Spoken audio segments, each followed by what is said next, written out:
Welcome, everybody.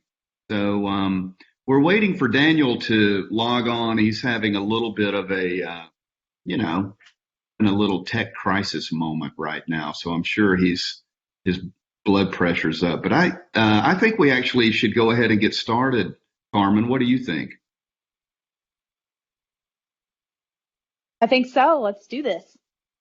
Well, look, I'm going to ask Thanos and Ellen to just introduce themselves first. We'll do a brief introduction, and then I'm going to attempt something unprecedented on Georgia Tech television. I'll go ahead and warn you. So let's start with Ellen, and then we'll go to Thanos. Well, hello, everyone. My name is Ellen Dunham Jones. I am the director of the Master of Science in Urban Design degree, and I've been at Georgia Tech now for almost 20 years. I was recruited here as I've been a professor of architecture and was head of the school for about 9 years, way back when. And I do a lot of research on retrofitting suburbia. So that's and I host a podcast series. So if you're not getting enough Georgia Tech TV, you should check out the podcasts and videos for Redesigning Cities. Awesome. Redesigning Cities is awesome. Sponsored by the Speedwell Foundation. How about Thanos, Dr. Economou? Hello, everyone. This is Thanos Economou. For those of you that you are familiar with Marvel Comics, I have nothing to do with Thanos. That Thanos. The proper name is Athanasius, which, my parents chose to give it, but no regrets. So I've been 20-some years as well at Georgia Tech. I am professor of architecture, and I'm the director of the SAPE Computation Lab. We're doing really nice mathematical modeling there. We have an interest in geometries of form. I'm teaching studios, undergraduate and graduate. We have now a terrific team currently with my PhD and MS in design computation. We're developing a whole new software that I think will make an incredible impact in the field. We call it SAPE Machine.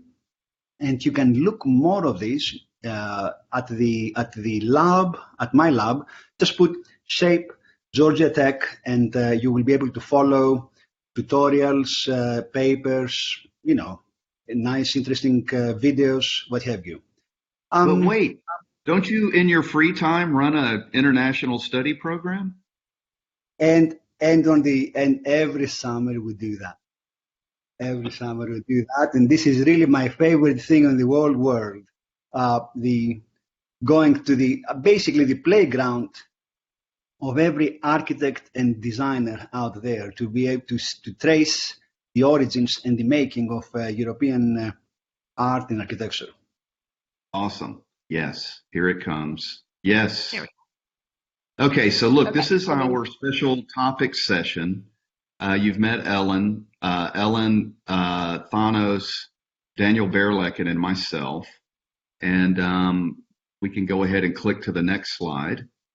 So the run of show today is actually pretty interesting. We're going to talk about 3 travel opportunities. We're going to talk about the importance of sketching, and we're going to talk about one of our exchange opportunities in China. So let's go to the next slide. And so we're going to talk about modern architecture, modern cities, the Greece and Italy program, and our growing design, develop, build program in Africa. So now this is where I promised to do something unprecedented on Georgia Tech TV. In the next 3 minutes, I am going to jump from Midtown Atlanta to the Shard in London, to a Chinese restaurant, and then to Soho Square. We'll see how it goes. Only a few people know that we have teleportation here at Georgia Tech, so let's give it a try. Carmen? Hey everybody, it's Michael Gamble coming to you from London's historic Borough Market. As director of Georgia Tech's Modern Architecture and Modern Cities program, I invite you all to join us next summer in Berlin, London, Paris, and Amsterdam. If you want to change the world, first you got to see it. Now I'm going to change costumes. I'm in a costume change, and I'm going to jump into a Chinese restaurant. Hello.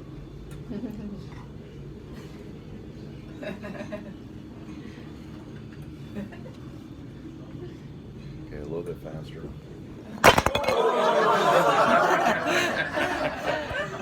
At least the water stayed. Yeah. Take off the water. Okay, it's still recording. Recording the roof. And then lastly, I'm going to change clothes again and jump right into the middle of Soho Square, in the middle of some of the best part of London. So hold on. Here I go. Costume. As I mentioned earlier, there's no substitute for experiencing cities in person. Our summer program here in the School of Architecture at Georgia Tech examines infrastructure, urban design, architecture, objects, all of the things that architects and engineers must design in order to make the world a better place. As you can see here in Soho Square, we use the city as a classroom. We move around from space to space on a day-to-day basis, sketching, discussing our readings, and generally sharing ideas. After 60 days in our summer program, you'll be a better global citizen with a deeper sense of cultural literacy, having experienced cities with a set of experts, both students and faculty. And for you students out there, after 60 days together, you'll be friends for life. I think we can jump over to the PowerPoint. And I'm going to turn it over to Ellen, who's going to talk a little bit about the importance of travel and sketching. My pleasure. So yeah, Carmen, if you can advance the slides, we'll get to, so my main point, I'm just going to run through a couple of slides talking about why travel, why sketch, and really if you're traveling, why sketch? Because I'm pretty committed to both of these. So there we are.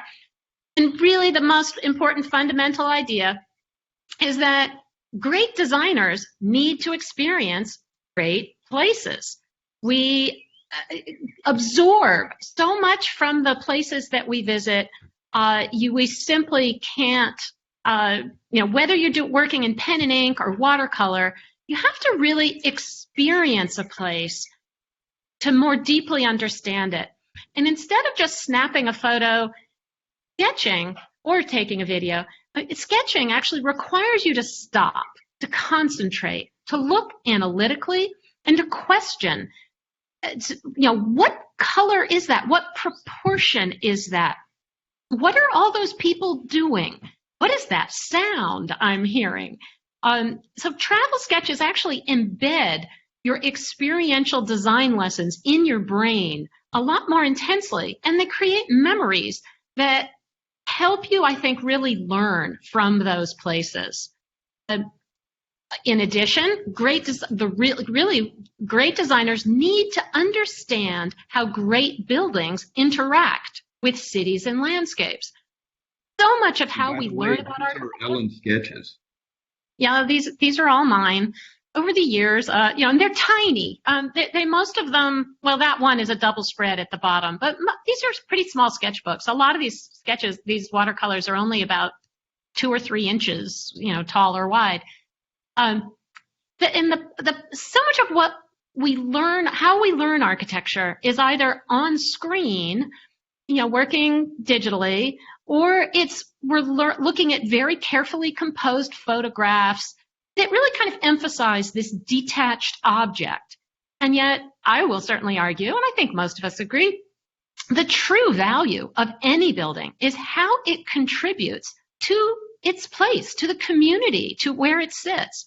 So as an architect and an urban designer, I'm especially interested in trying to use my sketching to help understand some of those relationships, whether it's a mosque's minarets or New York's Empire State Building providing a terminating vista to a sequence of urban spaces, or a question of how the Burj in Dubai floats like a sail in the sea, or Mongolian gers, or we often call them yurts, echo the mountains and then the way that they move between summer and winter locations in the valleys.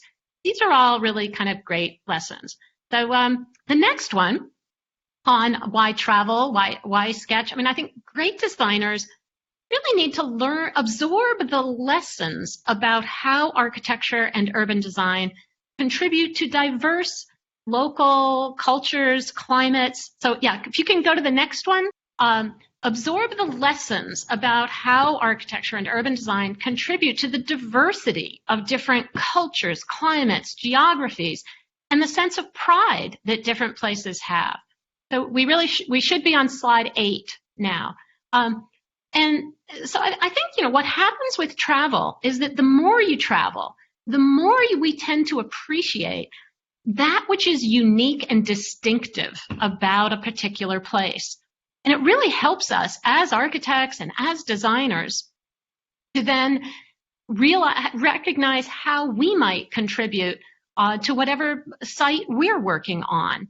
So whether it's how the rooftops in Stockholm pierce the sky to grab the limited light of a northern climate, or it's the role of balconies on a tight street in Athens versus at the water's edge in Mykonos. These elements talk to each other when they're part of a city. And they might talk in a serene voice, or it might kind of have a louder pitch, as in the high-rises in Pudong in Shanghai. The aging water tower there that's about an hour and a half outside of Atlanta kind of speaks about a past agrarian language. And, in the little sketch I did there of Moscow's Red Square, I managed to capture, tried anyway, to get the kind of exuberant domes, but also the below freezing temperatures. The way the paint was actually hitting the page, it was freezing on contact, and that kind of gives it that particular quality. So I'll always remember the climate of Moscow. So next slide number 9. I think another reason why we should travel and sketch is so that we can compare and contrast what works where. So the wooden agrarian architecture of fences, barns, and multiple small wooden buildings in rural Pennsylvania establishes an entirely different language from how the red brick masonry architecture of ancient Rome relates to its site and climate and materials. And then at the bottom there, look at a sketch like that and ask yourself, would the Sydney Opera House work as well surrounded by plazas and tall buildings? No, it needs the sea, the big open space around it. It has its conversations with elements around it. Okay, quickly on slide number 10. I think, travel and sketching also give us the opportunity to document relationships at different scales and different times of day. So the pair up on the top, sort of viewing the Blue Mosque from a distance in Istanbul, and then up close, and really being able to see how everyday activities, how it's actually used as opposed to just how it is seen, or the kind of night and day views there of the Arc de Triomphe in Paris. It's just, we get an opportunity to, I think, understand more through sketching. And then lastly, on the travel and sketching, I think, it's what ultimately travels and sketching gives you this opportunity to really analyze the details, the dimensions, the things you want to remember because you're so impressed. You really like how this place was designed. And ultimately, out of that, I think it helps us as designers recognize what are those qualities that we are particularly attracted to. Ultimately, travel and sketching helps you learn more about yourself as a designer. It helps you develop your own kind of vocabulary and style as you recognize what it is you really like. So finally, slide number 12. I want to talk briefly about the Georgia Tech Tongji Exchange Program. This is a really awesome exchange program. You guys can read the slide faster than I need to speak it. But it's a great opportunity to study at a university that is, frankly, even more highly ranked and recognized by much of the world than Georgia Tech is, and build amazing, remarkable professional networks while living in Shanghai. So this is, you do 2 semesters. You are in class, all English classes are in English. You do a thesis, and you'll receive a Chinese Master of Architecture degree that just sort of piles on top of your American Master of Architecture degree. So it's really just want to plant that seed. I think it's a really awesome opportunity. Thank you very much. All right, Thanos, take it away. I'm on in. Okay. Let's see. Yes. Hello, everyone again. Well, whatever Ellen said, it was the best sort of account for all these study abroad programs and for the need and the incredible sort of gift of traveling and drawing and understanding the world around us through drawing. So all that stuff is in the Greece and Italy study abroad program. Behind me, like in front of you, you have the screen, and those of you with some sort of sense of history, of primarily European history, you will understand that this is a rendition, really, of the Grand Tour. The Grand Tour was the most extravagant sort of tour starting in the 17th century, really, where the Europeans at the time, they wanted to understand the origins of the world around them. For good or bad reason, everything, like a good portion of what we have around us, including the language that here right in America, the Latin alphabet, its Greek sort of origins, the architecture, this kind of obsession with realism that pervades the arts, all of this started somewhere. And this trip is really a modern encounter of that. In the past, you need to be filthy rich, really. We have lots of money to spare and try this extravagant trip. We don't need to do that. And you would start, of course, from France and then go to Italy, and then really some bold ones, they would get to the Ottoman Empire, which Greece was under at the time. At this moment, you don't need to do that. We have really reversed the argument. We try to have this combination, I guess, of a book 101, so to speak, on European art and architecture or Western art and architecture, and going from the origins all the way to the pre-industrial sort of world. So we start where else? You see it on the map, on the lower right point, there is an island there, Crete, where that's the very first discussion we'll be having in this program. The origins of the labyrinth, of the corridor, of the palatial structures, of complex structures, of infrastructural works, water, civic, basically the birth of the square as we know it.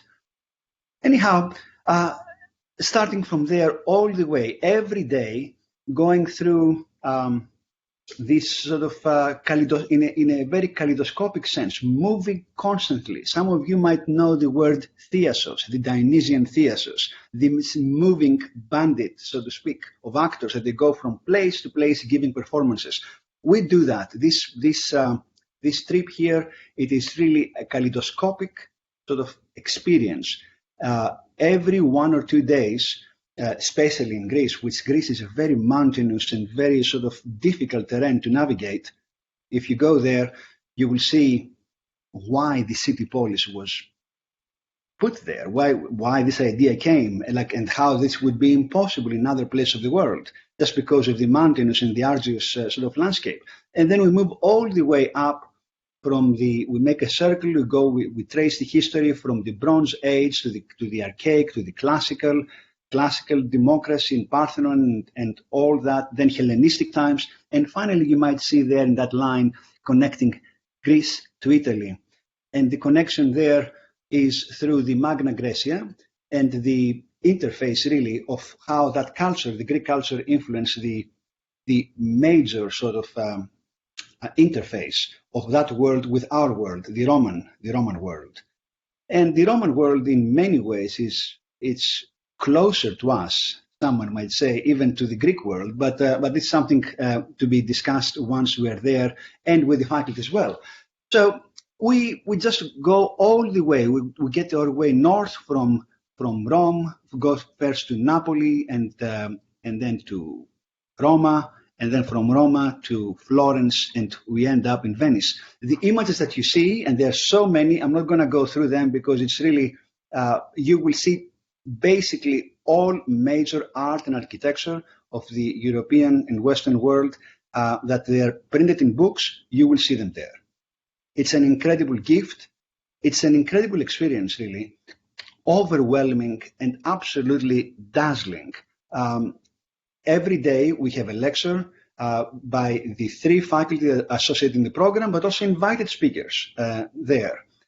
There is nothing else to do except discuss art and architecture for 6 weeks, Monday to Friday, 9 o'clock to 4 o'clock every day, and doing nothing else except this, by just looking, drawing, listening, recording, taking photographs, and discussing art.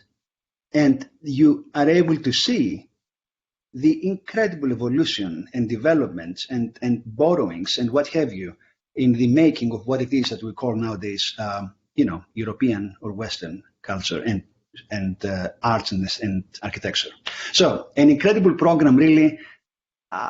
It's my favorite time of the year to do that. And this year I'm a bit, sad, but I do hope that when we move, starting 2021, everything will be in place and we'll be able to see that. It's okay, Mike? Yeah, it's perfect. It's perfect. And in regards to the schedule, that's interesting. That's the same schedule that we use in the Modern Architecture, Modern City. We treat it like normal class, Monday through Friday. We're in Paris, Berlin, London, and Amsterdam for about 20 days apiece. So you really feel like you belong. I think Thanos' program is a little more, has a wanderlust to it, which is actually quite beautiful. The Modern Cities program is more about residency in 4 major cities. And that's a good segue to Daniel, if Daniel's out there, because Daniel has an extremely unique program that works in concert with 2 European universities and functions as a design build program in Africa. So I don't know if Daniel's there or not. If he's not, I can cover for his slides, but I think he's out there. Daniel, are you there? Yeah, I'm out there. Yeah. Awesome. Can you? Yeah. So here's Daniel Berlek, and you might take a moment and introduce yourself. Yeah. So I'm Daniel. I'm Daniel Berlek. I'm associate professor as well at School of Architecture, and my area is design build and digital fabrication. So what I'll talk about here is the design develop build program, and so it's really a program that focuses on design build, on experiencing architecture from as a first sketch to building, and the idea is that students go through this entire process starting in the spring semester, and then finishing a project or part of a project over the summer. I guess the difference maybe to the other programs is that we work related to projects. So we in the past have been working in South Africa and in Ghana, and we are transitioning to a project in Zimbabwe. So our travels really linked to these to specific projects, and it's organized in a way that next slide, that we always travel through Germany, where we meet our partners. And next we have workshops there. Some of these images here.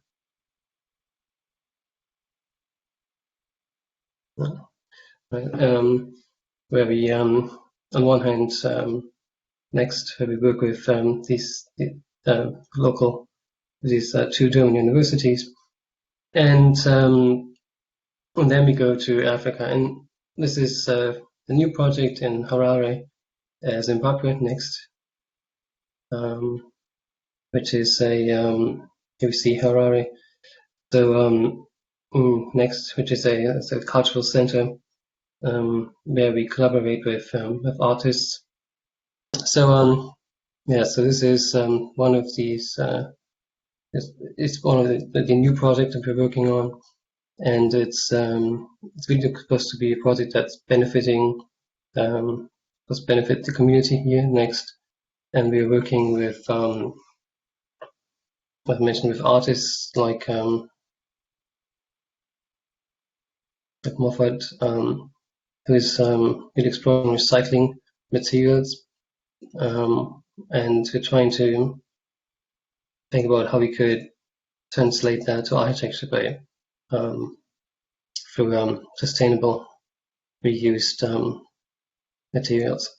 Next. Yeah, next. So the next images we can just click through. These are just some impressions from a previous project. So we see some of the work that has been done in South Africa here.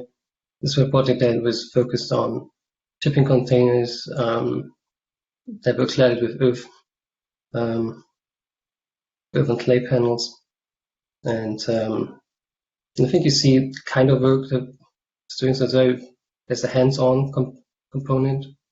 It was actually building these buildings, but on the other hand, there's always a design process that happens before and while we are building.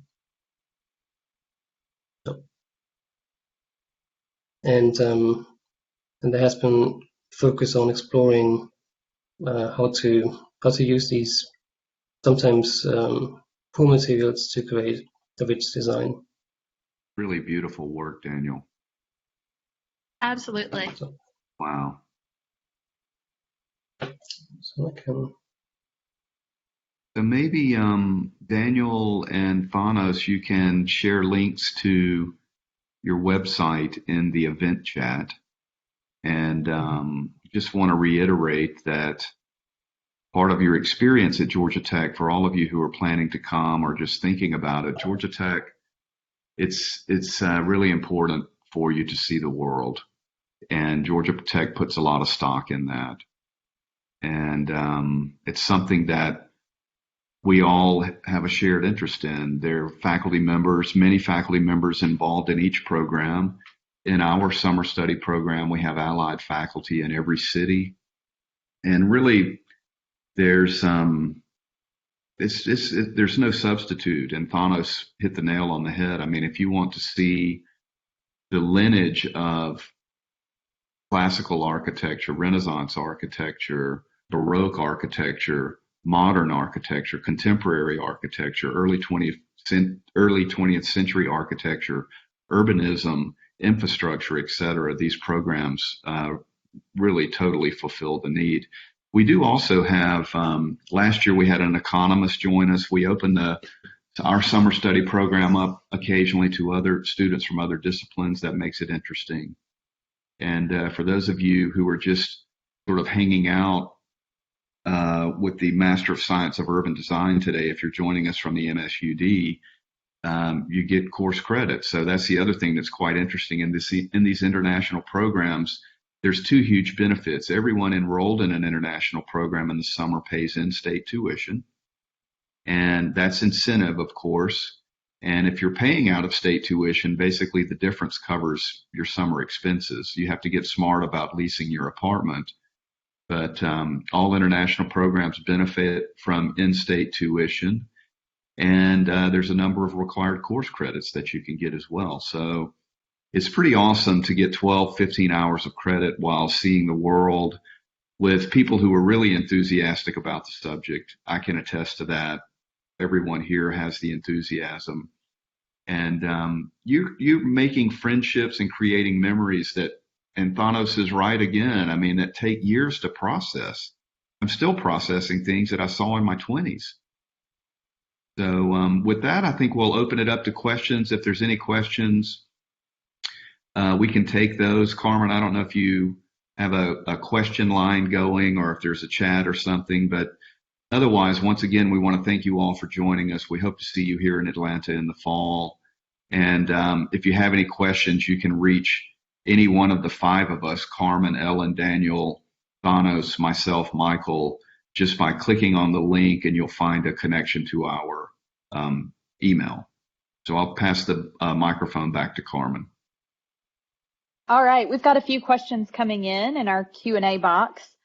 And I apologize if we've already answered some of these, but I think it's worth it to look at them. So are these study abroad opportunities only available for MArch students? Thanos, you want to answer that? No, they are available to, I guess every program has its own history. It's available to everyone as far as I'm concerned. For example, the program on the architectonics on Greece and Italy, it is open to the whole Georgia Tech, and the majority of the students, we try to have two different crowds, two different teams. Half of the group is from all sorts of disciplines, engineering, computing, business, what have you. The other half is from architecture. And we have found this connection extremely fruitful. The majority there is undergraduates, but we always have some MArch students, MS, or even PhD students who wouldn't like to see that anyhow. So yeah, so it's open to everyone. Oh, great. And Daniel, what about your program? Yeah, so the Design Develop Build program is really it's open to undergraduates and graduates. I would say it's predominantly architecture. In previous years, we had some students from other disciplines joining us, but usually not more than 2 or 3 from other colleges. Yeah. In the Modern Cities program, we have building construction, School of Economics, School of Real Estate, Architecture, Master of Science in Urban Design. I mean, almost all of the MSUD kids join us, and MArch kids. We do allow undergraduates in. We will allow undergraduates in by invitation, but it's mostly a graduate level and PhD level program. There's a big difference between being 19 and 24. You may not know that, but there is. Any other questions? Eleanor, did you have a comment? I was only adding that city planning students also sometimes go on the Modern Architecture, Modern City. Of course. Oh my God, Subra would have a heart attack if he knew I left that out. Yes, city and regional planning. And civil engineering. We have a few civil engineers who just come and look at infrastructure. All right, our next question. It looks like Ellen has answered the question about the Tanji Exchange program, if it adds an additional year to the MArch 2 or 3.5 year program, and it does. The next question is there a particular semester that's best to do this study abroad or summer abroad program? Yeah, these are all summer programs. What we're offering are summer programs. Now, Tongji is different. You take residence in Shanghai for a year, but the programs that we're promoting are primarily summer. And the other benefit here that we've seen, it doesn't necessarily decrease your time to graduation because you have to follow the studio sequence as an MArch. But the credit that you get in the summer gives you flexibility in your last year of graduate studies to work or to take classes in allied disciplines, et cetera. So you're definitely getting required course credit along the way. So we've been asked kind of I think it's also asking like when you're in the program, like if you're a 3.5 year MArch, when would you encourage them to maybe do the modern architecture in the modern city?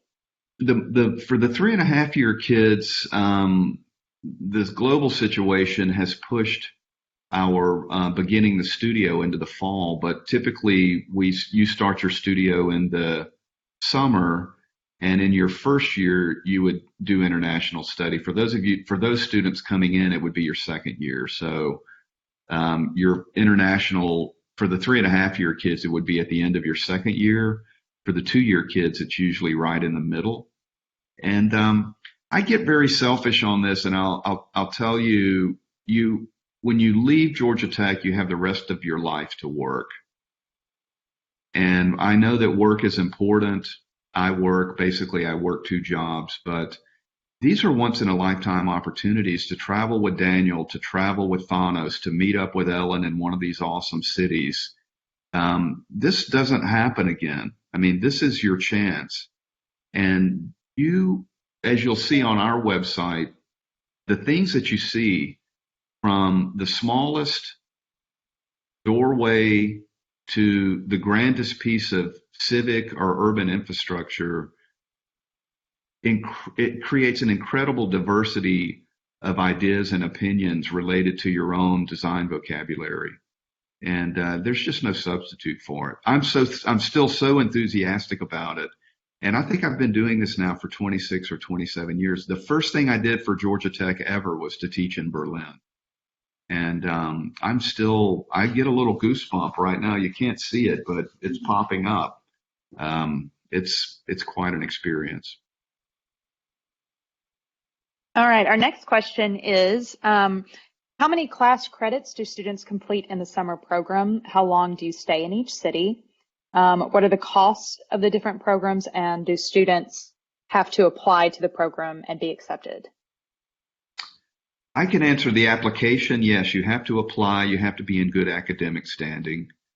You pay in-state tuition in our program and a $4,500 program fee, which covers, and you'll see that on the website, it covers everything but your lunch and dinner. Breakfast is included. And you have to pay for your international airfare and travel between cities. Now, with Greece and Italy and with Africa, I'll turn it over to Daniel and Thanos to answer that question. Yeah, so for the Africa program, it's basically the same.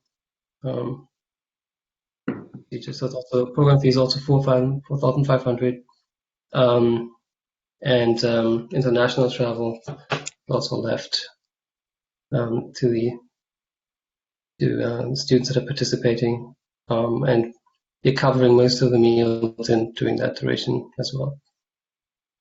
And the deadlines are also very similar to what Mike has outlined. Yeah, I mean, most of the summer study programs will start around mid-May and finish in mid-July. Thanos, when does your program depart?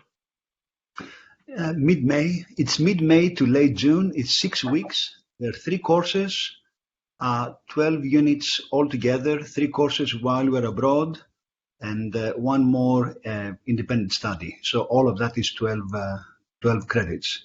Yeah. $5,200. $5,200. Good. I hope that answers all the questions. Any additional questions there, just click on the website links or shoot us any. Any other questions, Carmen? Yeah, and I like this one because I think if I were a student myself, I would be curious about this as well. So credit-wise, and to graduate on time, can a student feasibly participate in all of the programs in their time at Georgia Tech? Yes, and I'll tell you how. The third one is a graduation gift to yourself. So you, right before you graduate, when you're all sitting down around the table during your holidays, you tell your parents, when your parents say, hey, what would you like for a graduation gift? Instead of getting like a late model BMW, you go to Greece and Italy with Thanos.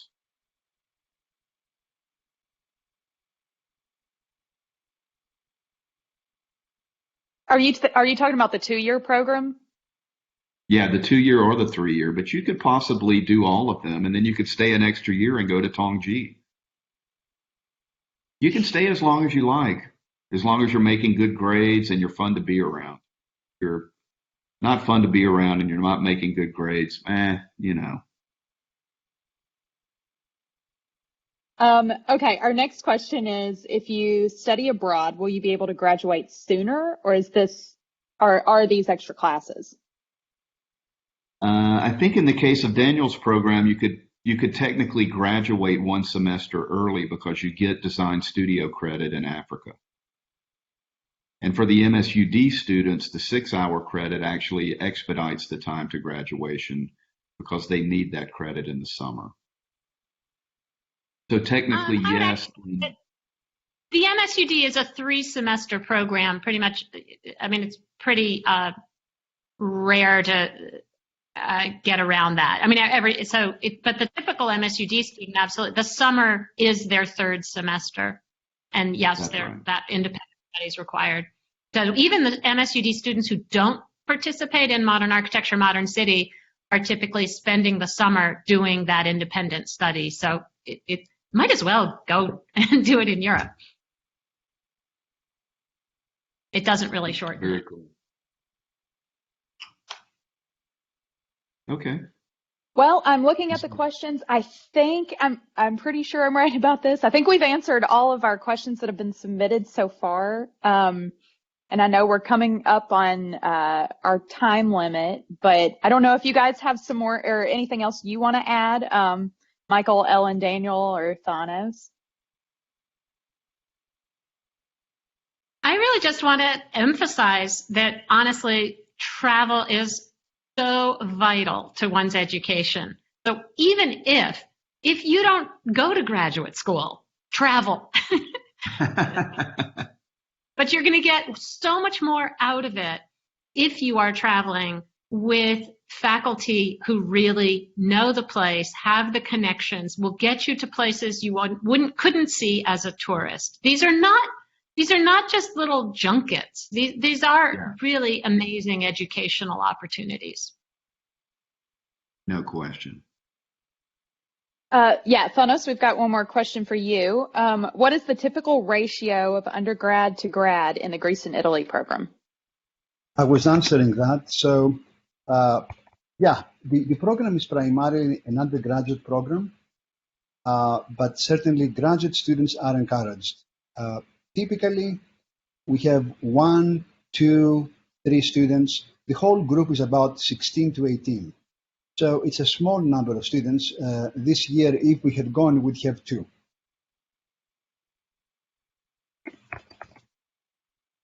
There's no other questions. I think we'll all sign off.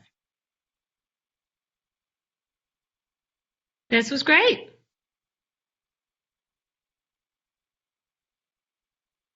All right. Bye from me then. That was good talking. Thank you, Mike. Thank you, Carmen, for organizing everything. Ellen, Daniel, it was great seeing you from the screen. Awesome. Yeah. Goodbye from Midtown, everyone. Bye-bye. Bye. All right. Bye-bye.